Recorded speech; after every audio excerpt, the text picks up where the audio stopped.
Hello dear students, I am Sumit sir और आज मैं लेकर आया हूँ यू डबल ई का lecture number 0।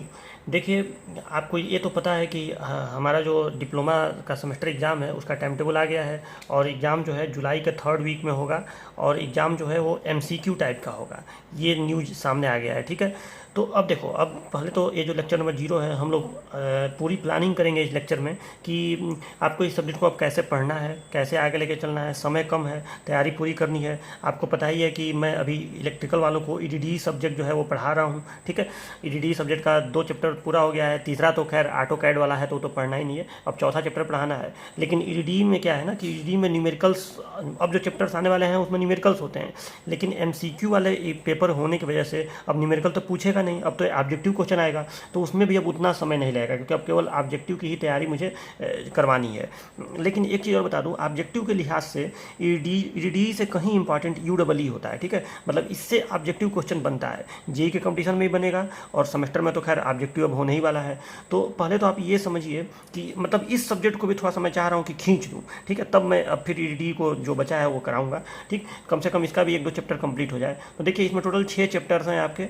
Illumination, electric heating and welding, electrolytic process, refrigeration and air conditioning, electric drives और इलेक्ट्रिक ट्रैक्शन, ठीक। इलेक्ट्रिकल के बच्चे और इलेक्ट्रिकल आईसी के बच्चे दोनों ही सब्जेक्ट को पढ़ते हैं, ठीक। हमें अब देखो, अब पढ़ना कैसे है, क्योंकि आपको पेपर में देना है एमसीक्यू। तो अब इसकी तैयारी कैसे होगी कि डायरेक्ट अगर आप क्वेश्चन करेंगे तो आपको मज़ा नहीं आएगा, समझ में नहीं आएगा। तो देखो, करना क्या है कि हमें सिलेबस वही फॉलो करना है जो सेमेस्टर का है, जो सेमेस्टर ने जो मतलब बीटी यूपी का सेमेस्टर का सिलेबस है, सिलेबस तो वही फॉलो करना है। ये नहीं है कि हमको किसी अलग सिलेबस को फॉलो करना है, ठीक। तो लेकिन हमको करना क्या है कि जो हेडिंग्स उसमें दिए हुए हैं उसको पढ़ना है, लेकिन उसको अब इस दृष्टिकोण से नहीं पढ़ना है कि हमें उसका परिभाषा याद करना है, हमें बस उसको समझने के दृष्टिकोण से याद करना है। जो मेन बातें रहेंगी वो मैं आपको बता दूंगा।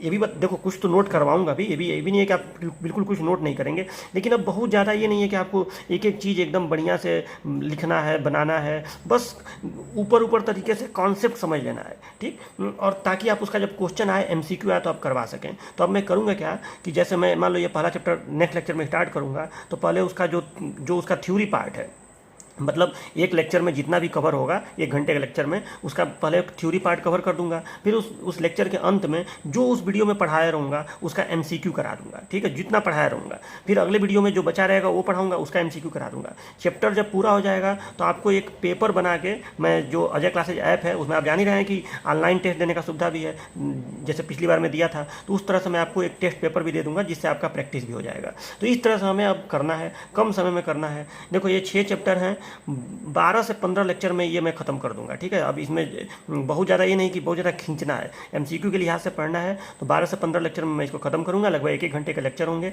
तो ये आपको इसमें पढ़ना है। देखो, इल्यूमिनेशन का मतलब थोड़ा सा सिलेबस समझ लीजिए। इल्यूमिनेशन का मतलब होता है प्रकाश, ठीक है। इसमें लाइट कैसे पैदा होती है, कहीं पर आपको, अगर आप इंजीनियर हैं, कहीं पर आपको लाइटिंग की व्यवस्था करनी है तो वहाँ पर क्या क्या ध्यान देंगे, कैसे कैलकुलेट करेंगे, किन किन चीज़ों, कई चीज़ों की इसमें परिभाषाएं मिलेंगी, वो सारी चीज़ें इसमें आप पढ़ेंगे।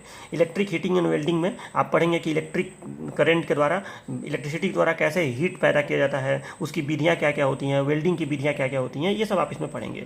इलेक्ट्रोलिटिक प्रोसेस में आप विद्युत अपघटन के बारे में पढ़ेंगे।